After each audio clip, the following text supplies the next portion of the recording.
मी तेच तेलंगणामध्ये काँग्रेस आहे, कर्नाटकात काँग्रेस आहे, तमिळनाडूमध्ये 1967 कामराज जे कोणी होते त्याच्यानंतर म्हणजे किती जवळपास 4-5-6 दशक झालेली असतील डीएमके किंवा AIADMKचं राज्य सुरू आहे. त्या डीएमके बरोबर काँग्रेसचं अलायन्स आहे. केरळमध्ये कम्युनिस्ट आहेत. आंध्रमध्ये मात्र फक्त भाजपचं TDP बरोबरचं सरकार आहे.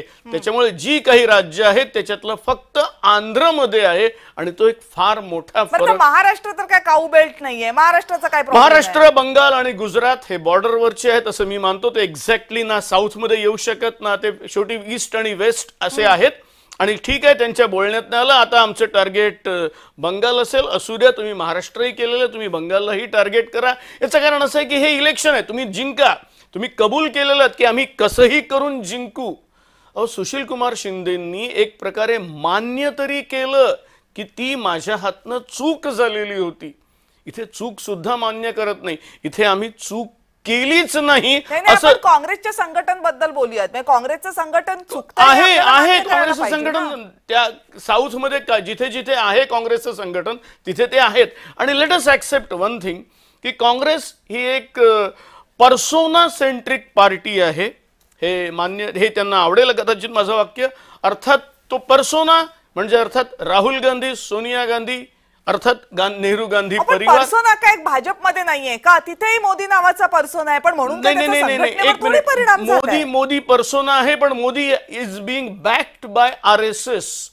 ज्या क्षणी RSSचा मोदींच्या मागचा हात जाईल त्या क्षणी ते तसं म्हणजे अडवाणी सुद्धा एकेकाळी होते.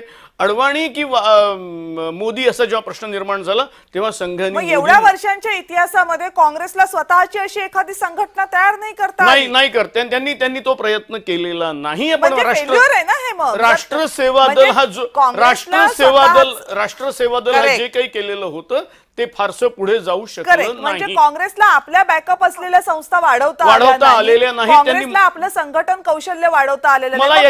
काऊ बेल्टला फक्त याच्या पलीकडे जाऊन मी एक वाक्य सांगू, कदाचित म्हणजे नावं घेऊन सांगायला पाहिजे, काही हरकत नाही. मिलिंद देवरा, अशोक चव्हाण यांच्यासारखे परिवार मोठे केले आणि या परिवारांना जरा काही काळ असं लक्षात आलं की आता तुम्हाला हवं ते मिळणार नाही. हे परिवार एक क्षण त्या विकलांग झालेल्या काँग्रेसमध्ये थांबले नाहीत. लगेच त्यांनी दुसरा घरोबा केला आणि ते भाजप किंवा भाजपच्या दुसऱ्या जवळच्या पक्षात गेले. आणि अवधूत वाघ यावर बोलणार नाहीत. त्यांनी या व्यक्तींना लगेच दरवाजा उघडून आपल्याकडे घेतलं. जयंत पाईनकर सर, तुम्ही मगाशी जे या उत्तराची सुरुवात करताना म्हटलात की याच्यामध्ये पॉलिटिकल सायन्सच्या अनुषंगानं म्हटलं पाहिजे. जर त्याच पॉलिटिकल सायन्सच्या अनुषंगानं म्हणायला गेलो तर जेव्हा एखाद्या पक्षामध्ये परिवारवाद फोफावतो किंवा परिवारवादी नेते तयार होतात त्यावेळेस त्या पक्षाचं दुसऱ्या बाजूला संघटन कौशल्य कमी असतं. कारण जर तुमचं संघटन कौशल्य जास्त असेल, चांगलं असेल तर तुम्ही सगळ्या नेत्यांना सामावून घ्याल. ते कमी असेल तर परिवारवाद तयार होणार. मग वादोवाद मुद्दा हाच येतोय ना की काँग्रेसचं संघटन कौशल्य कमी पडते, त्याचा परिणाम त्यांना निवडणुकांमध्ये भोगावा लागतोय. मी त्याच्या पलीकडे जाऊन एक वाक्य बोलतो. माझ्या दृष्टीने या देशात केवळ 2 पक्ष हे परिवारवादाच्या पलीकडे आहेत.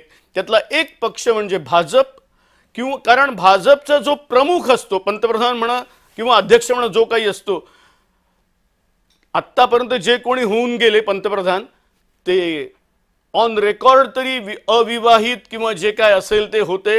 त्याच्यामुळे त्यांचा परिवार होण्याचा प्रश्न नव्हता आणि त्याच्यामुळे त्यांची तिथे परंपरा सुरू झालेली नाही. स्मॉल क्वेश्चन, मला एवढंच विचारायचं आहे की फक्त पंतप्रधान पदी असलेल्या व्यक्तीचा परिवार नाही म्हणून एखादा पक्ष परिवारवादी नाही असं सर्टिफिकेट कसं? मी तेच डिस्क्राईब करतोय. अदरवाईज अगदी जम्मू काश्मीरच्या नॅशनल कॉन्फरन्स पासून, महाराष्ट्राच्या शिवसेनेपासून खालच्या TDP पर्यंत कुठलाही DMK, कुठल्याही पक्षाचं तुम्ही नाव घ्या, हे केवळ पारिवारिक पक्ष आहेत. MK स्टालिन आज तमिळनाडूचे मुख्यमंत्री आहेत कारण त्यांचे वडील हे मुख्यमंत्री होते. उद्धव ठाकरे, बाळासाहेब ठाकरे मुख्यमंत्री नसतील पण तेच होते. आता थोडंसं देवेंद्र फडणवीसांच्या बाबतीत लगेच हे म्हणता येत नाही असं भाजपचे तमाम कार्यकर्ते मला सांगतील, पण भाजपमध्ये सेकंड रँक मध्ये मोठ्या प्रमाणात वंश परंपरा आहे.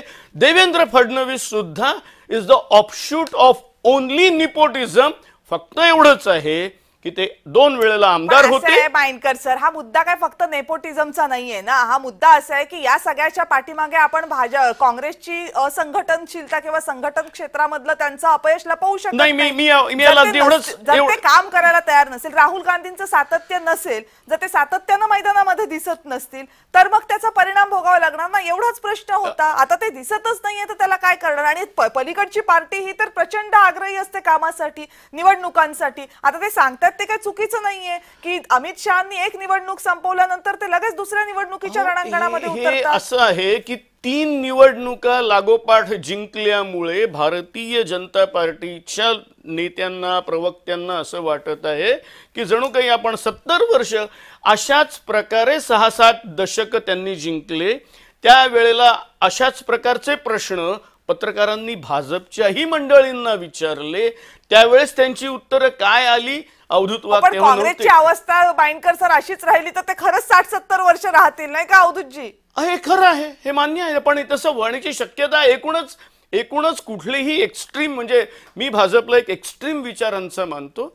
एक्स्ट्रीम विचारांना एक मर्यादा असते, डावे असू दे किंवा उजवे असू ठीक दे. आहे, त्यांना बोलू द्या आता. ठीक आहे, ते तेवढं राहू शकत नाही असं माझं मत आहे. ठीक आहे अवधूतजी.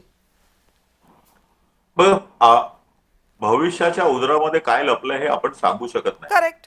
परंतु एक विचार घेऊन सातत्याने त्या एका विचाराबरोबर जाणारा पक्ष म्हणजे भारतीय जनता पक्ष.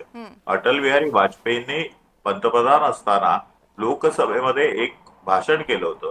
त्या भाषणामध्ये ते म्हणाले होते, हो 370 कलम हा भारतीय जनता हटवणं हा भारतीय जनता पक्षाचा एक विषय आहे. ट्रिपल तलाक हटवणं हा आमचा विषय आहे. इव्हन राम जन्मभूमीचा प्रश्न सुद्धा आमचा विषय आहे. परंतु मला तेवढी लोकांनी शक्ती दिली नाही, मला पुरेसं मॅन्डेट दिलं नाही, त्यामुळे मला कोलिशन गव्हर्नमेंट चालवावं लागतं. त्यामुळे आम्ही ते प्रश्न बाजूला ठेवलेले आहेत.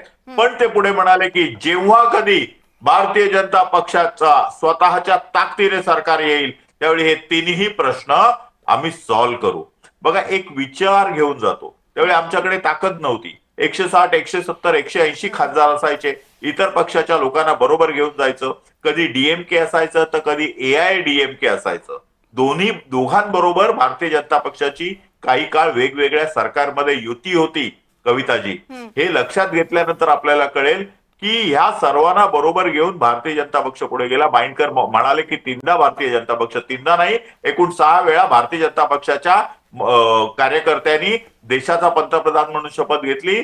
अटल बिहारी वाजपेयींनी एकदा 16 दिवसाचं सरकार, एकदा 13 महिन्याचं सरकार आणि एकदा 4.5 वर्षाचं सरकार चालवलं. आणि मोदी साहेबांनी पहिल्यांदा 5 वर्ष, दुसऱ्यांदा 5 वर्ष आणि तिसऱ्यांदा ही शपथ घेतलेली. एकूण 6 वेळा शपथ घेतलेली आहे. त्यामुळे 3 वेळा नाही तर ते 6 वेळा झालं. एनीहाऊ तो महत्वाचा इश्यू नाहीये. तुम्ही मगाशी म्हणालात की काँग्रेसच्या पतनाला काऊ बेल्ट जबाबदार आहे. अहो, लोक तुमच्या पक्षाच्या पतनाला कशी काय जबाबदार असते? तुमच्या कृती ज्या आहेत त्याच्यामुळे लोक तुमच्या विरोधात बोललेलो नाही. मला थोडंसं वाक्य माझं तुम्ही ऑन रेकॉर्ड बोलला.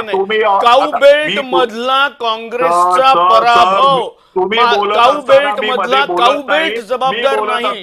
शब्द वेगळे. ठीक आहे अवधूत सर, शब्द वेगळे. अवधूत सर फक्त त्यांना 1 मिनिट देऊयात. हा, शब्द वेगळे आहेत. काऊ बेल्ट मधला काँग्रेसचा पराभव, उत्तर प्रदेश, मध्य प्रदेश आणि बिहार या सर्व राज्यात झालेला काँग्रेसचा पराभव. अर्ध्याहून जास्त जागा पार्लमेंटच्या काऊबेल्ट मधनं येतात आणि तिथेच राम मंदिरामुळे भाजपची वाढ झाली. तिथे झालेला काँग्रेसचा पराभव. इथे मी लोक हा शब्द आणलेला नाही. पुढे बोला, तुम्हाला काय बोलायचं मग मी बोलतो. मी एवढंच क्लिअर केलं. क्लॅरिफिकेशन आहे. शब्द वेगळे होते म्हणून. त्यांना बोलू देत. अवधूतजी चला. मला हे म्हणायचं आहे की तिकडच्या लोकांनी तुम्हाला म्हणजे काँग्रेसला मतं दिली नाहीत, ही तुमच्या चुकलेल्या डिसिजनचा परिणाम आहे. त्यावेळी जर काँग्रेसने राम जन्मभूमीला जर हे पाठिंबा दिला असता तर लोक तुमच्या बरोबर राहिली असती. अडचण काय होती? परवा राष्ट्रीय सरसंघाचे सरसंघचालक मोहन भागवत म्हणाले, आम्ही कुठच्याही पक्षाला मागे त्यांच्या मागे राहत नाही. जर काँग्रेसने राम जन्मभूमीला आंदोलनाला पाठिंबा दिला असता तर आम्ही त्यांना पाठिंबा दिला असता. परंतु काँग्रेसने राम हा काल्पनिक व्यक्ती आहे असं म्हणायचं, राम सेतू नाही आहे म्हणून ऍफिडेव्हिट द्यायचं आणि त्याचबरोबर जयराम रमेशने परवा ट्विट करायचं की नरेंद्र मोदींनी अमुक अमुक ठिकाणी सीता जन्मली नाही असं म्हणून सीतेचा अपमान केला. अरे तुमचा काय संबंध? राम हा काल्पनिक आहे तर सीता पण काल्पनिक नाही का?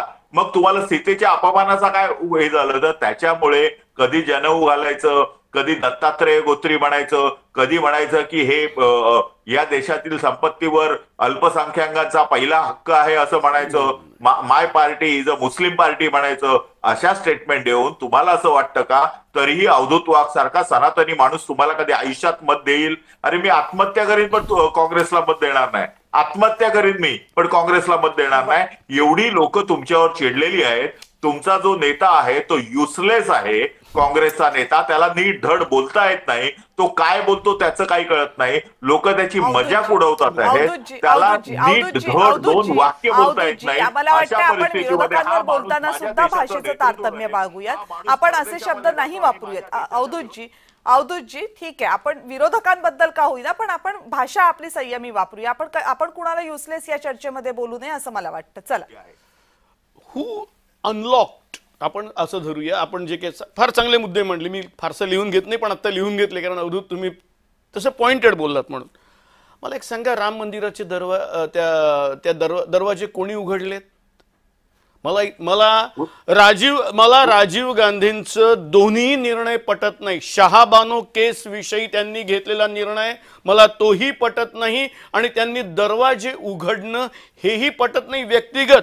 पण लक्षात ठेवा, त्याचे दरवाजे राजीव गांधींनी उघडलेले होते. नाही एक मिनिट, आता प्लीज जरा मला वाटतं की हा मुद्दा नाहीये आजच्या चर्चेचा. हा एक्झॅक्टली. पण तुम्ही बोल. हा ठीक आहे, अवधूतजी एका वाक्यात पण. सुप्रीम कोर्टाने शहाबानू केसच्या विरोधात दिलेल्या निर्णयामुळे रागावलेल्या मुस्लिमांना समजावण्यासाठी ज्यांनी घटना दुरुस्ती केली. मी सांगितलं ना, मला ते दोन्ही निर्णय पटलेले. मी बोललोय मला दोन्ही निर्णय पटलेले नाहीत. तुम्ही पूर्ण शब्द ऐका. माझं वाक्य असं आहे, मला असं वाटतं पुढे जाऊया. आजच्या निकालाशी खरंच काही संबंध नाही. आता दुसरं असं, मी एवढा मूर्ख नाही तुम्हाला परत क्लॅरिफिकेशन द्यावं लागेल. तुमच्या मुद्द्यासाठी बोलतो. त्यावेळी काय झालं ते ऐका. त्याच्यानंतर शहाबानू केस झाल्यानंतर, शहाबानूच्या केस नंतर ज्यावेळी घटना दुरुस्ती केली त्यावेळी राजीव गांधीच्या मंत्रिमंडळामधील एका मुस्लिम मंत्र्याने राजीनामा दिला. अवधूतजी मला असं वाटतं की ठीक आहे ना, हा इतिहास सगळ्यांना माहिती आहे आणि आता त्याचा नाही का राजीव गांधीने उघडले नाही. फैजाबादच्या जिल्हाधिकाऱ्याला त्यांनी आदेश दिले की तुझ्या समोर जी पेंडिंग केस आहे ती त्याचा लवकर निपटा करा. प्लीज क्लोज द केस. आता असं आहे की त्यातले जे अर्थ लावायचे ते प्रत्येक जण आपापल्या परीने लावत जाईल. त्याच्या पुढे आजच्या निकालावर येऊया. ठीक आहे, माइंडकरजी सांगा की ठीक आहे, काँग्रेसची तर अवस्था वाईटच झालेली आहे पण काँग्रेसच्या सोबत गेलेल्या आरजेडीची पण अवस्था वाईट झालेली आहे. त्यांना मागचा पण आपला आकडा गाठता आलेला नाहीये. काँग्रेसच्या सोबत गेलेले नाही म्हणजे लेट्स